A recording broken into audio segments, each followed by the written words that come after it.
Bienvenidos a Los y Pleno Vale. Alicia, Nacho, Jesús, ¿qué tal estáis? ¿Qué Muy tal? bien, ¿Cómo gracias andas? por la invitación. Bueno, hoy se une Felipe Pasolas, que es autor de Borde Fronteras en Guerra y colaborador de Political Room. ¿Qué tal estás? Muy bien, muchas gracias. Encantado de estar con vosotros. La primera pregunta que os quiero lanzar, ¿en qué momento creéis que se encuentra el conflicto y la esperada, que lo decimos siempre, contraofensiva? Si queréis, las damas primero por empezar, que empiece Alicia. Bueno, efectivamente, lo de la esperada contraofensiva que siempre estamos diciendo cada semana, bueno, parece, pero es que la ventana de oportunidad es la que es, ¿no? Entonces, en algún momento ya lo viviremos. Y lo que sí que me parece más reseñable ahora, además de actualidad, es que también lo sabe Rusia, porque todos estos movimientos que está haciendo, efectivamente, contra la defensa antiaérea ucraniana, que lo estamos viendo en los últimos días, de atacar Kiev con, bueno, un número bastante superior de misiles a los que lo ha atacado en anteriores ocasiones, es, en mi opinión, esa idea de intentar tantear cuáles son los límites de la defensa antiaérea ucraniana antes de la contraofensiva, para ver qué se puede hacer y qué no.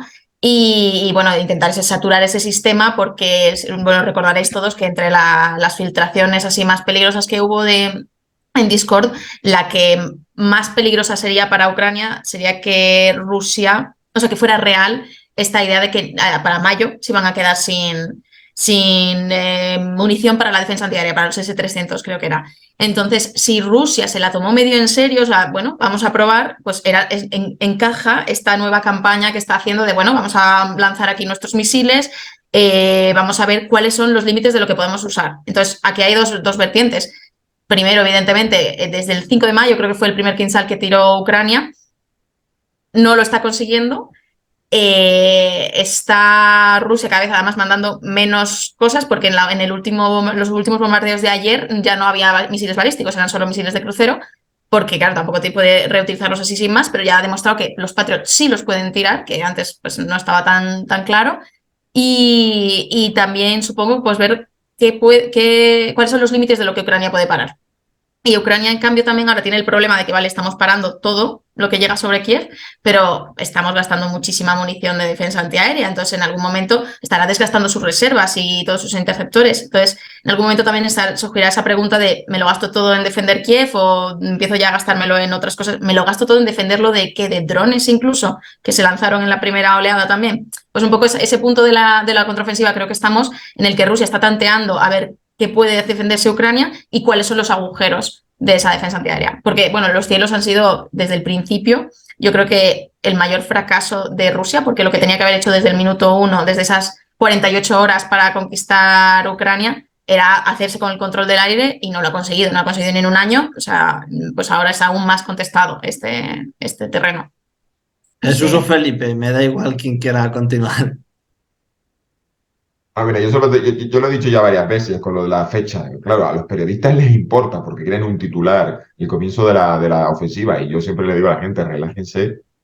La ofensiva va a comenzar cuando tenga que comenzar. Lo digo porque si estamos, para los periodistas, atención informativa, atención, ¿cuándo empieza la ofensiva? Pero yo le digo, a los que nos va a tocar luego analizar, y nos van a llamar los medios de comunicación para que analicemos, oye, el misil que ha caído, el no sé qué, digo, vamos a luego a estar saturados. Entonces, en vez de estar manteniendo esta tensión permanente de cuándo va a comenzar, bueno, claro, el periodista dirá, pues eso no es plan, porque a mí mi jefe también está pidiendo un análisis, pero yo me voy a relajar, porque cuando empieza de verdad, y en este caso, además, por una cuestión de simpatía personal que tengo hacia la causa ucraniana, que es como que empiecen cuando la necesitas. Tú a tu ritmo, tú hazlo cuando. Porque no sé qué vamos a hacer ahora. Presionarles a ellos, porque es que, mira, para la gente informativa, no la empieces en verano, que voy a tener el becario llevando a la sección internacional y no es un buen momento. Entonces yo digo, es que no tengo esa preocupación. O sea, a mí no me quita el sueño la ofensiva. Me pasó además con lo de Gerson, que me preguntaban los periodistas cada 2 por 3 cuando empezaba, y yo ya empecé a decir, bueno, pues no sé ni cuándo. Y terminó el último día, casi 29 de agosto.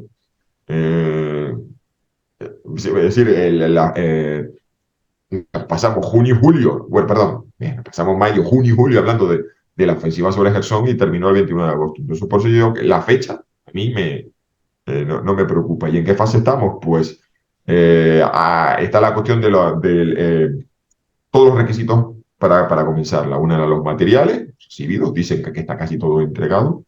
la preparación de la fuerza, que también se dice desde los países OTAN, pero hay una serie de cuestiones que nos han mencionado y es, ya no solo se trata de que los Leopard estén en Ucrania, ya no solo está que las tripulaciones, sino que habrá toda una serie de movimientos que no se publicitan. Bueno, eso yo creo que lo conté en otro momento, lo de la ofensiva comenzará cuando todos los misiles, cohetes, lubricantes, piezas, recambios y demás estén cerca de los puntos de arranque. Y eso los ucranianos, evidentemente, nadie, o sea, ahí hay directrices muy claras a la población que por favor no hagan el idiota con los teléfonos móviles y se dedican a filmar los convoyes que pasen por su casa. O sea que digo, debe haber zonas de Ucrania en las que debe haber un tráfico nocturno de camiones pesados. Y hay otra cosa ahí que ahora por lo visto se estaban dando, no creo cuenta, pero sí, todos los vehículos de desminado, bueno, de abrir brecha. Que tengo pendiente de contarlo de Political Room, que es la parte que es menos llamativa, porque todo el mundo se fija en los carros de combate, en los F-16. ¿Habrá F-16 para Ucrania?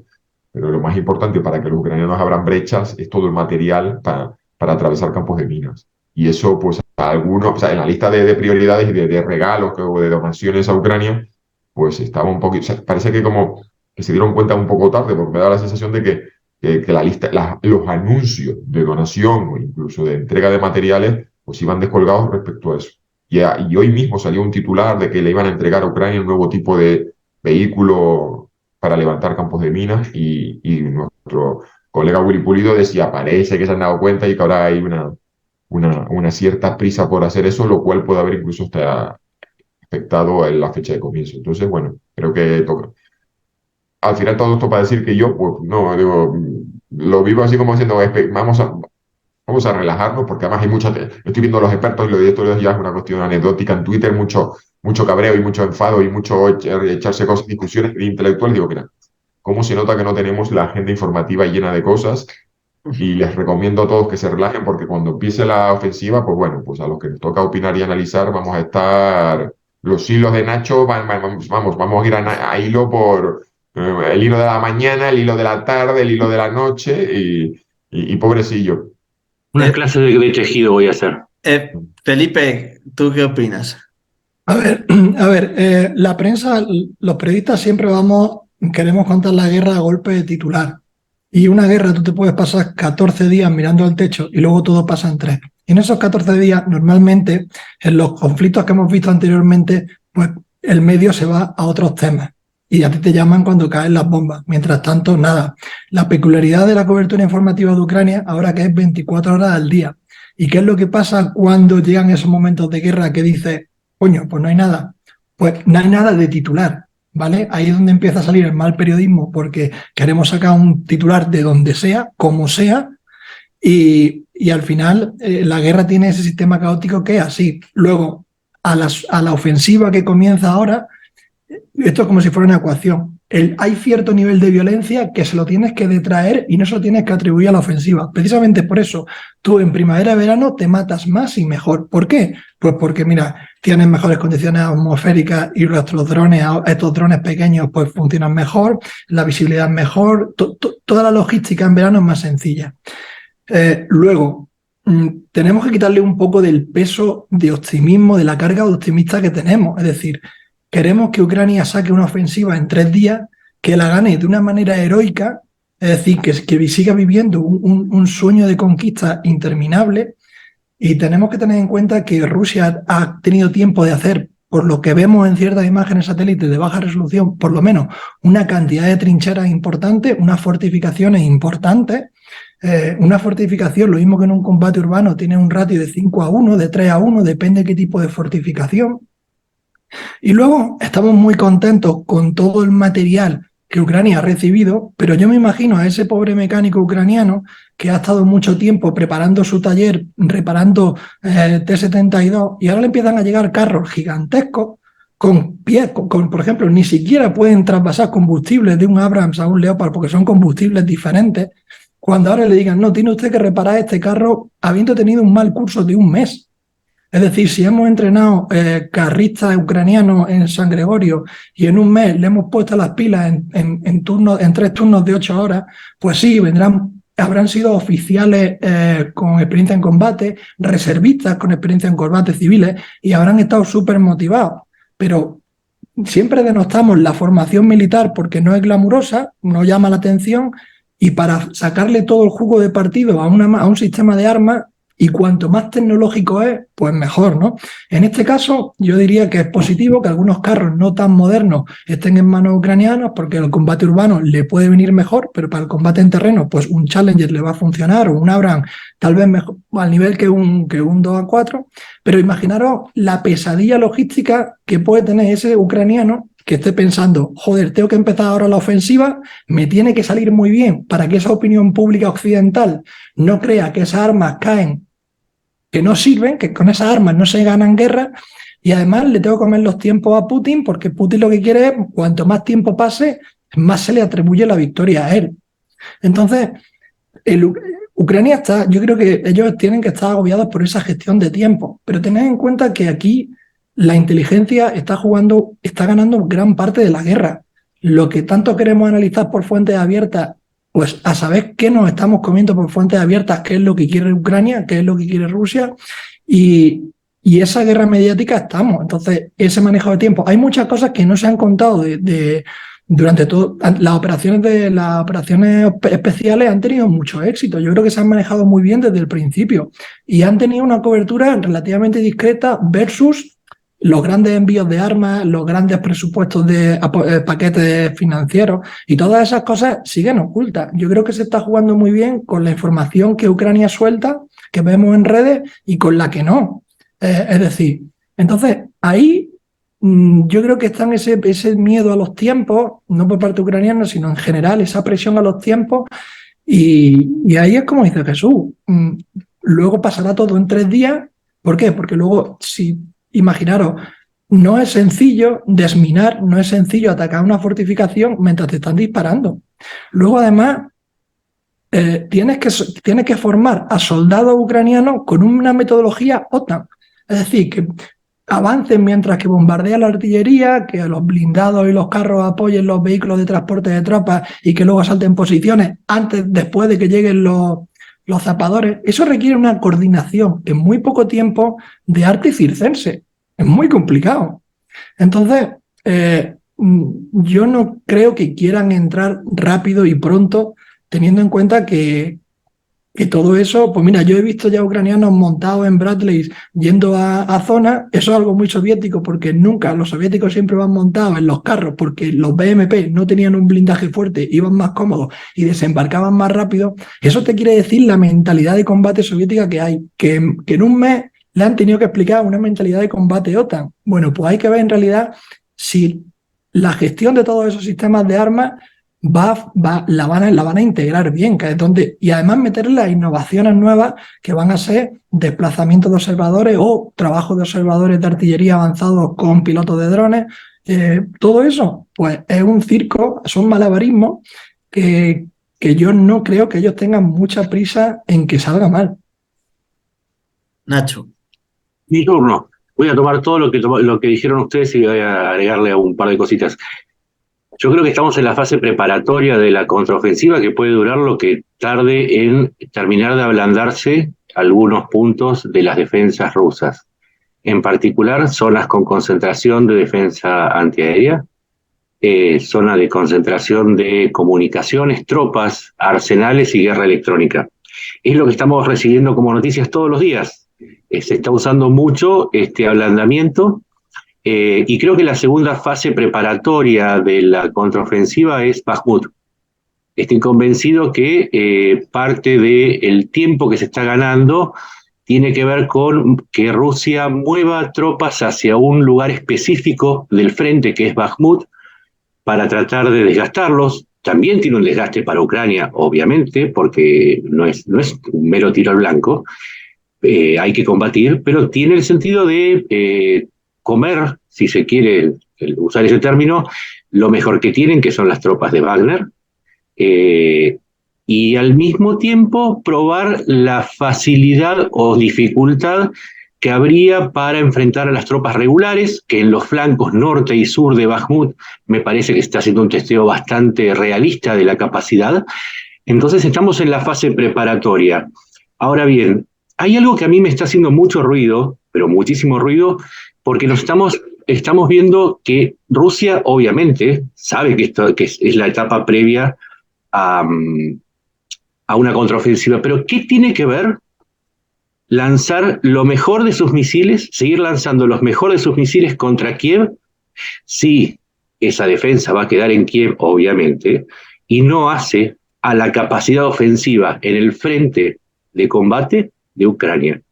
Me sigue llamando mucho la atención que Putin a esta altura, que no lo considero una persona con un retraso particular, me parece que pasa por otra parte su dilema mental. No entiendo por qué sigue desgastando misiles que le servirían para atacar puntos específicos del frente en aterrorizar a la población civil, o en todo caso, para tratar de destruir una defensa aérea en una ciudad que no va a hacer cambiar el balance del frente y que políticamente queda claro que no va a quebrar la voluntad ucraniana.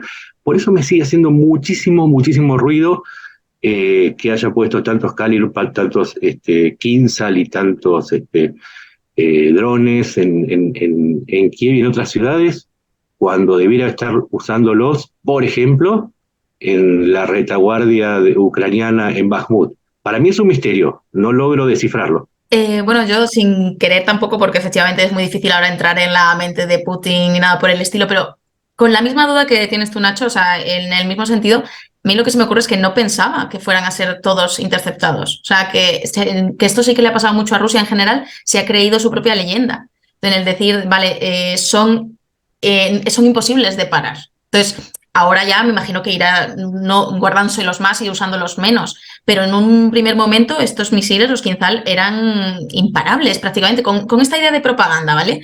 Pero igual que Rusia se pensaba que su ejército era el segundo mejor del mundo, igual que Rusia se ha creído que podía entrar en Ucrania en 5 minutos, en 2 días y llevársela a conquistarla entera. Entonces, a lo mejor también está esa parte de decir, ¿vale? No pensaban, no calculaban que iban a ser, yo creo que ha sido como el 100% interceptado, o sea, no, evidentemente todo esto son cifras ucranianas que a saber si nos llegan todas bien, pero en principio no ha dado ninguno en el blanco, y yo sigo, Sí, o sea, dentro de que sin saberlo, sí, quizás es por eso mismo que ha terminado creyéndose de que efectivamente estos Kinzhal eran imparables, que no había manera de pararlos, y los Patriot le han demostrado que sí. Pero insisto, yo trato de, al analizar, trato de ponerme en el lugar del otro, ¿no? ¿Por qué no usar esos Kinzhal o cualquier otro misil, hasta los S-300, para tratar de destruir la artillería y las concentraciones de infantería o de mecanizada ucraniana que están haciendo los avances en Bakhmut? ¿Hay algo de irracionalidad o algo que se nos escapa respecto al razonamiento ruso en esta guerra? Y a mí, cuando algo se me escapa, no puedo dormir y llevo una semana sin dormir. Bueno, no es para tanto, pero es que en serio me genera como decir, bueno, ¿qué estás haciendo, Vladimiro? Bueno, ahí puedo entrar yo. A mí la percepción que yo tengo es que los rusos han tenido no tenido muchos problemas, han tenido todos los problemas para obtención de inteligencia en lo que en terminología inglesa es time sensitive targets, es decir, todo lo que se mueve. Es decir, ellos lanzan los Kinzhal pues contra un depósito de municiones ucraniano. Pero lo que tú estás hablando de movimientos de tropas, los trenes, por ejemplo, los convoyes logísticos, anunciaron, dicen, señores, cuando la OTAN empieza a entregar, o los países de la OTAN empiezan a entregar armas a Ucrania en la frontera de Polonia, que sepan que de la frontera de Ucrania para adentro, para nosotros eso es un blanco legítimo, como metiendo miedo, como si hubiese camioneros polacos, estadounidenses, canadienses, que llevasen hasta aquí no hemos tenido, o a lo mejor ha sido la noticia mejor escondida de toda esta guerra, pero lo que hemos visto es que no tienen capacidad de vigilancia y con persistencia de convoyes logísticos, demás, y eso nos da una idea de que tienen unos medios limitados. No tienen el equivalente a un E-8 Joint Stars, un avión de vigilancia de campo de batalla con un radar Doppler y que sea capaz de poner en una pantalla convoyes logísticos en las carreteras, como vimos que hacía Estados Unidos en el año 90, lo estrenó en la tormenta del desierto en el 91. Ese tipo de cosas. Entonces, cuando vemos que Rusia utiliza sus armas estratégicas, pues siempre son contra cosas que contra depósitos de municiones que estaban ahí desde la época de la Unión Soviética. O sea, es atacar aquello que sabemos que está y que no se va a poder mover, pero no estamos viendo que que es una operación en la que un satélite capta una información que se la transmite a un avión de mando y control, que le pasa la información a un avión que lanza un armamento inteligente. Esa clase de cosas las está haciendo ahora Estados Unidos. Israel, por ejemplo, que vemos en los F-15I, que tienen un domo, que es una antena de comunicación de satélites para que sus aviones de ataque de largo alcance puedan recibir información en tiempo real. Pues ese tipo de cosas los rusos no lo han tenido. Y entonces, quizás cuando aquí Nacho dice, oye, ¿por qué los rusos no están atacando todos los medios logísticos en el frente, en la retaguardia de Bakhmut? Pues digo, pues porque posiblemente para los rusos interceptar los camiones que están llevando municiones de artillería a Bakhmut sea muy complicado. ¿Y por qué los Quintal son tan certeros y tan importantes como se ha hecho ver, o no son tan certeros o tan buenos como así han querido hacer ver? No sé cuál es vuestra opinión. Solo funcionan con personal sobrio. Esa es mi hipótesis.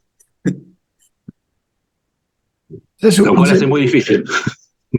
Se suponía que otro de los grandes temas que se ha caído, se suponía que teníamos que estudiar nanosatélites, redes de nanosatélites a baja órbita, porque solapando la información de esos satélites era de las formas más eficaces y eficientes que teníamos de poder interceptar misiles hipersónicos, su trayectoria, tener más cantidad de datos. Eso era complicado y tenías que tener esa capacidad de lanzar esas redes, ¿no? Entonces, claro, que un misil se ha interceptado por un sistema que sea diferente a ese, bueno, pues por lo menos nos deja ver que es un tema que hay que seguir viendo, porque o se vendió mejor marketing del que tenían, o no es tan complicado, o algo está fallando por medio, porque no cuadra. Bueno, yo simplemente parto de la idea de que yo creo que nos falta un montón de información. O sea, ha habido una polémica, unas tormentas tuiteras con el tema de los Kinshal y el ataque aquí, y yo de entrada digo, uno y otro, ya ni siquiera, a ver, que yo puedo tener ya una opinión, pero es que digo, unos están hablando de que sus misiles penetraron las defensas y destruyeron, digo, pero ¿con qué pruebas? ¿Con qué datos? Y los otros diciendo, no, aquí no ha pasado absolutamente nada, digo, pero si está sometido esto a secreto de guerra, o sea, en el sentido de que no hay paisanos ucranianos asomados en el balcón de su casa diciendo, mira, he hecho una foto aquí con el móvil de lo que anoche cayó y destruyó, porque además sabemos que no. Primero, que hay una parte de la ciudadanía ucraniana que está concienciada y no lo hace. Y segundo, si hubiese alguien tan idiota como para dedicarse a hacer esas fotos y compartirlas en redes sociales, permitiendo al bando contrario hacer lo que se llama el Battle Damage Assessment, o sea, la evaluación del daño provocado en combate, pues a esa persona le estaría el SBU tocándole el timbre a la hora. Bueno, el SBU e incluso los propios ucranianos, o sea, como periodista me ha pasado mucho de que siempre te están, ni siquiera los militares, o sea, otros ucranianos diciendo, oye, esta foto, y yo, no, tranquilo, que es de hace una semana, ya se ha movilizado todo, porque efectivamente están muy, muy concienciados en ese sentido, desde el principio de la guerra, además. Entonces, claro, no vamos a tener, poniéndonos en el caso de que los misiles Kinshal atravesaron y destrozaron un montón de sistemas Patriot, es que no va a haber nadie que haga la foto del hierro retorcido y que nosotros aquí con fuentes abiertas análisis viendo el hierro, sí, efectivamente, esto es el puesto de mando y control. Es que no va a haber esas imágenes y no va a haber esos datos. Entonces estamos discutiendo sobre el aire, sobre una foto, sobre un vídeo en el que hay un fogonazo por la noche y la gente deduce que ese fogonazo significa que explotó algo. Entonces, todo el debate es sobre especulaciones. Sí. Eso me genera una pereza terrible. Y cuanto más sencillo, más rápido nos llegue la respuesta, seguramente que sea la respuesta que quieren que tengamos de primera. Es decir, los ucranianos no son tontos, y si quieren que tú pienses que un misil ha caído en un sitio o en otro, te facilitan esa foto de ese sitio. Es decir, es lo que dicen no solamente los civiles, sino toda la inteligencia ucraniana está en ello. Por eso la guerra que hay en redes es muy complicada, y todo aquel ucraniano que no puede estar en el frente tiene ojos en internet para este tipo de cosas, por una cosa y otra. Es decir, en eso hay, bueno, una diáspora muy, muy, muy concienciada. Sí, además el tema de la propaganda, yo no puedo dejar de emparentar esto del Kinshal y el Patriot con aquella afirmación del misil Kinshal, el primero, que penetró primero 60 metros, después 80, 200, y ya en serio ya llegamos a los 800 metros. La última medición es que penetró 800 metros, en cualquier momento atraviesa la Tierra de lado a lado. Pero bueno, más allá de esto, de alguna manera la propaganda nos venía como preparando para hacer más creíble lo que Después iban a decir una barbaridad absoluta como que un solo misil puede destruir una batería completa de Patriot, debería tener una carga mucho mayor a 450 kilogramos porque se reparte una batería en una superficie de varios kilómetros cuadrados que, al menos en el mundo fuera de Marvel y de Narnia, es imposible. Y en todo caso, al no tener información, y a mí esto me llama mucho, pero mucho la atención, si vos sos un país como Rusia, que tiene un sistema de inteligencia tremendamente desarrollado, probablemente uno de los mejores sistemas de inteligencia a lo largo de la historia, y lanzás 2, 3, 5, 6 misiles, como dice Ucrania, pero pongamos que sean 2 o 3. Si vos querés demostrar la eficacia de tu misil, lo menos que haces es colocar un agente cerca del objetivo para poder demostrar que es válida tu afirmación respecto a que atacaste y que llegó a su objetivo sin ser interceptado. Esto es la guerra de la información. Si no hay información, hay propaganda. Y lo último que tengo para decir es que cuando no tenemos información, tenemos la lógica. Y tenemos los números, tenemos las cifras. Esto un poco de, si no tenés gente, entonces difícil. Si por un satélite, tenés satélites, tenés aviones, tenés de todo, tenés forma de probar, tenés firmas electrónicas, tenés mensajes de radio, nada, no apareció nada, por lo cual la lógica indica que si hubo un lanzamiento, y efectivamente lo hubo porque el Ministerio de Defensa ruso dijo que fueron lanzados y atacaron a los Patriots, por lo tanto hubo, pero si no tenés un blanco acertado, evidentemente fue derribado. Eso es lo que indica la lógica, sin que lo pueda corroborar desde la lógica. Y por último, un poco lo que decían ustedes, un misil que viaja a 10.000 kilómetros por hora y que no fue vendido como un misil balístico, sino como un misil que era capaz de cambiar su trayectoria para evadir a las defensas aéreas. Corríjanme si estoy equivocado, pero ese fue más o menos el folleto de venta.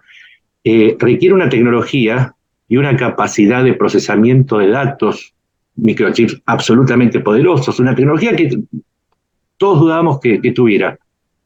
La lógica indica que era mentira, que no tenían tal capacidad, que el misil reduce en todo caso su velocidad no a 10.000 para caer como un simple misil de la vieja tecnología.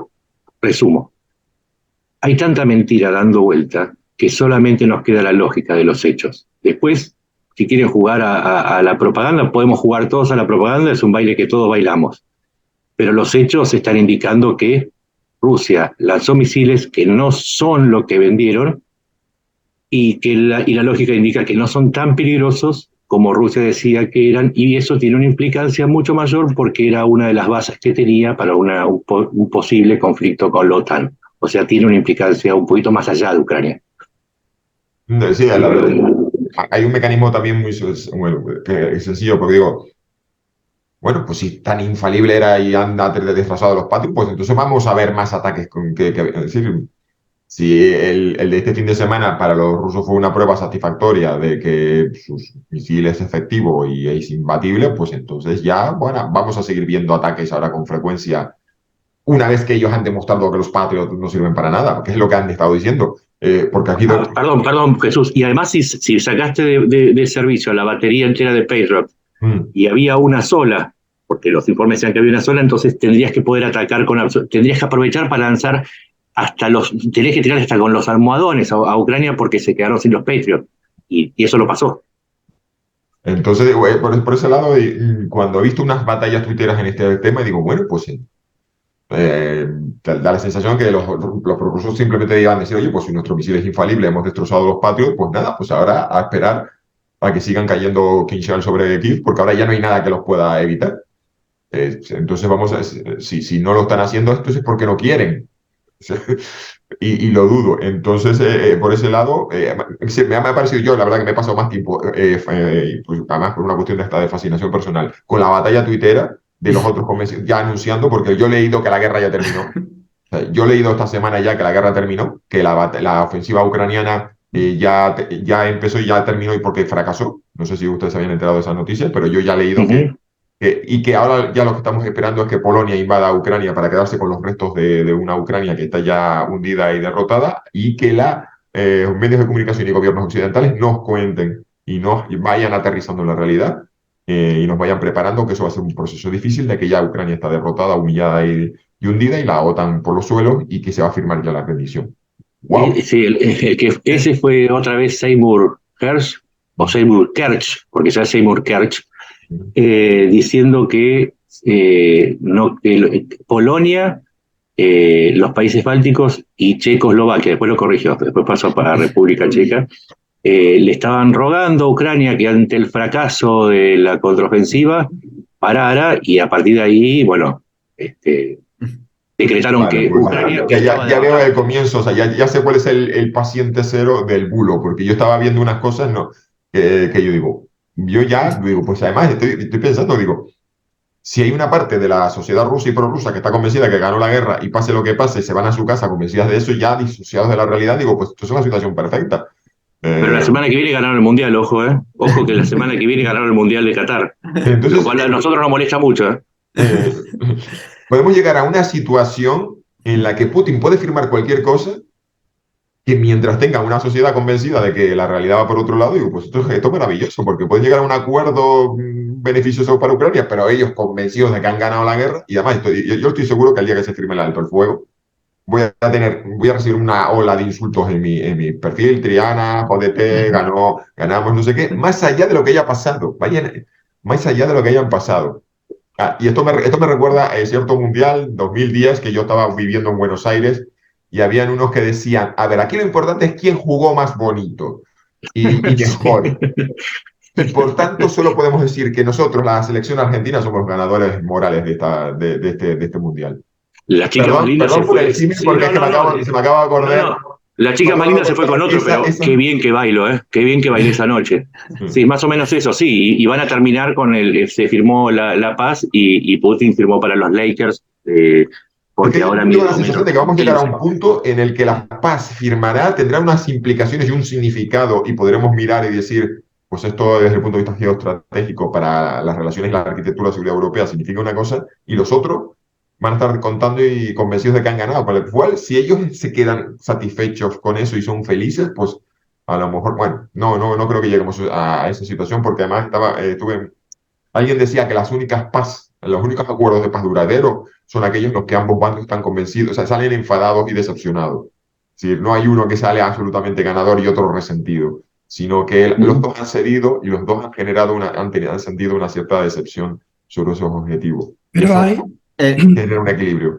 hay barbaridades de esas que se dicen, que a nosotros nos pitan los oídos por todos lados, pero es que en realidad no van destinadas a nosotros. No nos quieren convencer, ni somos su target ni su audiencia. Es decir, esas campañas de desinformación van dedicadas al público que las recibe muy bien, ¿no? Entonces, pues ganan en su esfera, pues ganan tiempo, ganan justificación, y ellos tienen que mantener un poco, no pueden de un día para otro que se les caiga todo el teatro. Entonces, nosotros pasamos por disruptivas de la realidad, que si yo fuera ellos diría, no, si esto no va para ti, si a ti no te voy a convencer, yo voy a mi gente. Estos son como los targets políticos, ¿no? Al que puedes convencer, al que tienes dudoso, o al que ni de broma, ¿no? Pues algo parecido, pero bueno.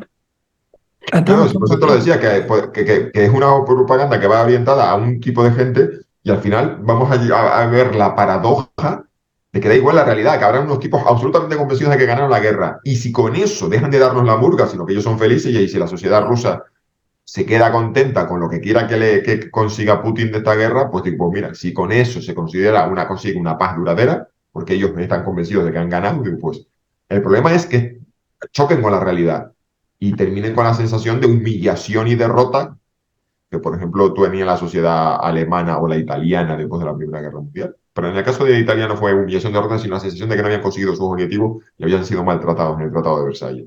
Pero esa sensación de que hay una sociedad donde se genera un movimiento ultranacionalista rencoroso, y que lo que ahora llamamos potencias revisionistas. Ese es el verdadero peligro. Entonces yo estoy viendo que hay de los escenarios posibles, hay uno delirante, que es que la propaganda, la capacidad de la maquinaria de propaganda rusa sea capaz de convencer a su propia sociedad de que han salido ganadores, que han ganado con esta guerra, y eso atenúe la sensación pues de humillación y derrota. Con lo cual pues, va a ser un win-win. Si ellos, por eso yo digo, cuando estos fenómenos de delirios, digo, pues mira, este fenómeno de delirio puede ser una herramienta poderosa de Putin para conseguir aplacar a la sociedad rusa y que la guerra, aunque se haga beneficio, en los acuerdos de paz Ucrania salga reforzada, pues porque se le den garantías sobre su soberanía futura, lo que sea, pero no haya ese descontento ruso porque ellos han sido capaces de convencer a los suyos y a sus simpatizantes de que son los ganadores morales de esta guerra.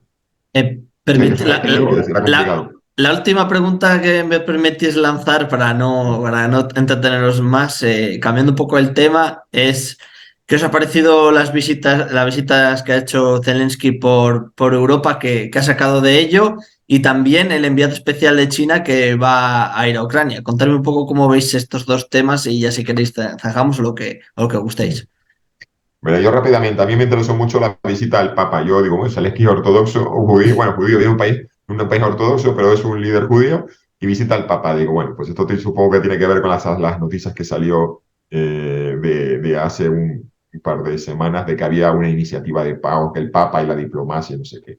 Entonces, aquí ya estamos preparando el terreno para decir, la ofensiva, si sale muy bien o sale muy mal, lo va a poner en una situación en la que habrá que empezar a hablar, habrá que empezar a activar esos canales diplomáticos.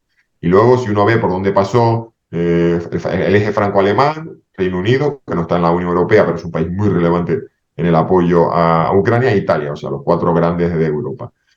Y yo creo que esto tiene algo, bueno, esto ya es una intuición que tiene que ver con la necesidad de amarrar bien el apoyo europeo, más allá, considerando las cosas que pueden suceder en Estados Unidos con los vuelcos en las elecciones y un partido republicano que está ahí, bueno, hay un sector trumpista del partido republicano que es abiertamente simpatizante de Putin.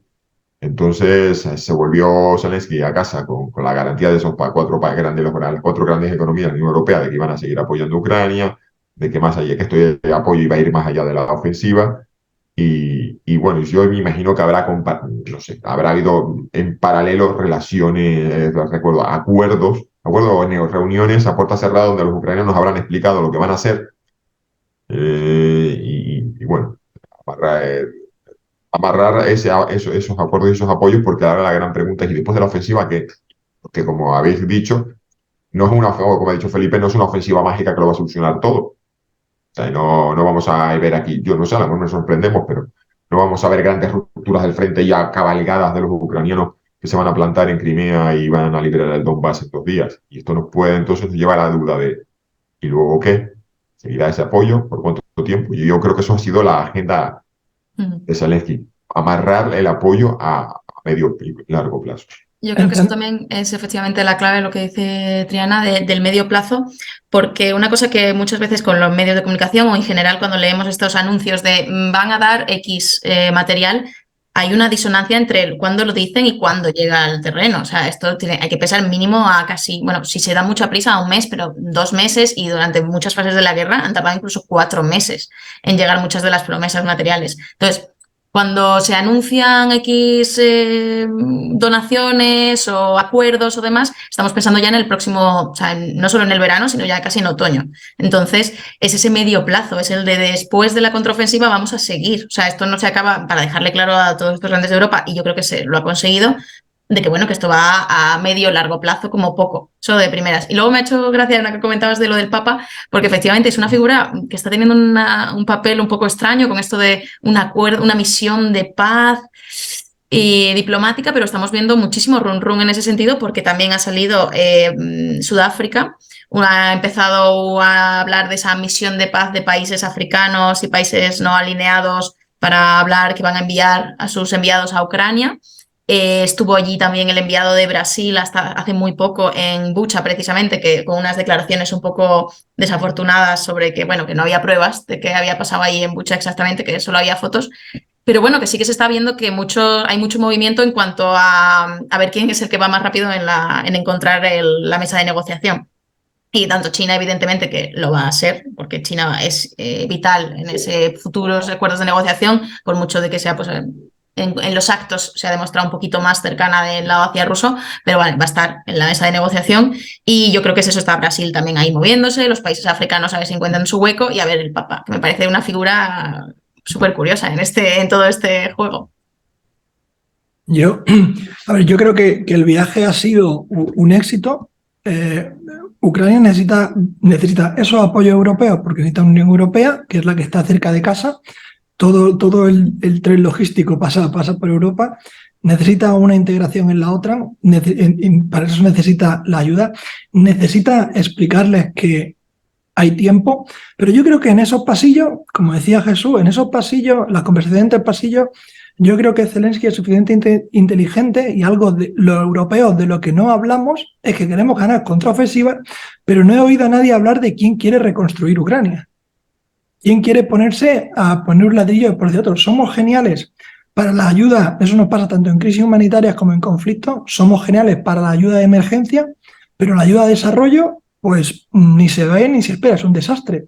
Bien, ganamos la guerra, echamos a Rusia, fantástico, pero los ucranianos necesitan un país.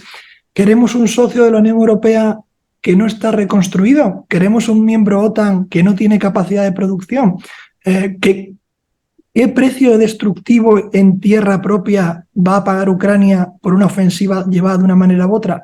Yo creo que eso en los pasillos se habrá dicho, a ver, pídeme esta ofensiva, pídeme estos tiempos a tu opinión pública, a tu sociedad, que no se canse de apoyarme, pero si yo a futuro voy a ser un socio, ojo, cómo se me va a quedar el secarral. Entonces, ¿quién luego va a venir aquí echando ladrillo y hormigón? Porque esto hay que levantarlo.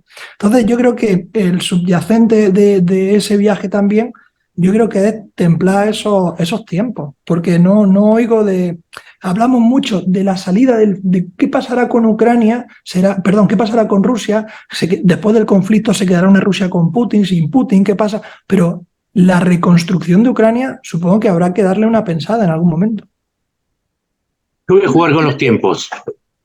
Perdón, pero no, dale, adelante. No, que no, era por un poco comentando la historia de la reconstrucción, que creo que sí que se está mencionando bastante dentro de la propia Unión Europea y hay determinados países aún más interesados. O sea, yo he estado en Polonia y hablan mucho, evidentemente, de entregar armas y de ser un poco los que empujan al resto de la UE en cuanto a la entrega de armas, pero también las empresas, especialmente las empresas de construcción, están viendo cuándo es su momento para entrar en Ucrania. Es verdad que ahora mismo pues, es un poco pronto para empezar de eso porque mañana te lo puede destruir un misil, pero empresas alemanas también de construcción, es una oportunidad. O sea, ahí si gana Ucrania o tiene algún tipo de seguridad de que no va a ser invadida otra vez en 3 años, es una oportunidad económica para muchas empresas y hay mucha empresa privada que se está movilizando.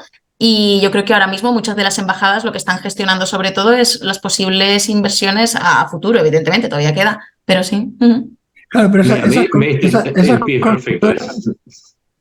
esas constructoras necesitan saber quién va a pagar el cheque. Es decir, las constructoras no van a sacar mucho rédito, van a saber quién le paga el nuevo plan Marshall, ¿no? Toda la pelota está ahí, si quieren la voy a patear. Son los tiempos. Fíjense ustedes que recién ahora pasó más de un año y China no se había presentado en Kiev. Tenía solamente diálogo con Moscú. De hecho, la última visita fue a Moscú. Y de repente Xi Jinping se dedica a hablar con Zelensky y envía un diplomático de alta jerarquía a Kiev. El Papa nunca había recibido a Kiev, a Zelensky, es más, había mostrado muy ambiguo. Todo esto se empieza a dar cuando estamos a punto de ir a la contraofensiva. ¿No les sugiere algo esto que está pasando, que de pronto todos empiezan a hablar de reconstrucción de después de la guerra? ¿No les parece extraño que Sudáfrica, siendo un aliado de Rusia por los BRICS, junto con los países de África, y si ustedes revisan todos ellos cercanos, o por lo menos en su mayoría cercanos a Rusia, y Brasil, con un presidente que se muestra más proclive a que Rusia retenga a Crimea, también habla de negociación, como si estuviesen tratando de frenar una ofensiva con una negociación oportuna? ¿No les resulta extraño los tiempos en que reaccionaron los diferentes actores y la forma en que reaccionaron? Mi conclusión ante la pregunta que está en el aire y por eso la pateo, es que para mí, tanto China como el resto empiezan a sentir, y Hungría también bloqueando la entrada la entrega de fondos a Ucrania, empiezan a intuir que la contraofensiva, sin arriesgar un resultado, podría obligar a Rusia a negociar desde una postura mucho más débil que la que tiene ahora. Eso es lo que a mí se me sugiere desde el análisis de la diplomacia y los tiempos, teniendo en cuenta que todos los actores que hablamos son grandes ajedrecistas y no precisamente son pesos pesados porque no son peleadores, son ajedrecistas. Y en el ajedrez el tiempo a veces es lo que define el resultado de la partida, la paciencia con que se construyen las jugadas. Sí, o quién hace la primera, o quién hace el primer movimiento en el Go, ¿no? En el juego chino, ¿no?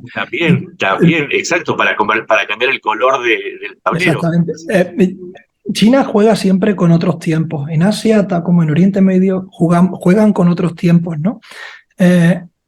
Si China entra, China no se va a arriesgar a quedar como perdedor formal.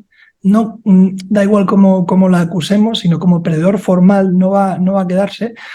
Va a medir cuándo entra o cuándo no, ya sea una derrota o una victoria de Rusia, él va a ser como una mano protectora o ganadora, tanto para el este como para el oeste. Entonces sus tiempos son eso. Y él y China no tiene prisa porque no mide los tiempos como nosotros.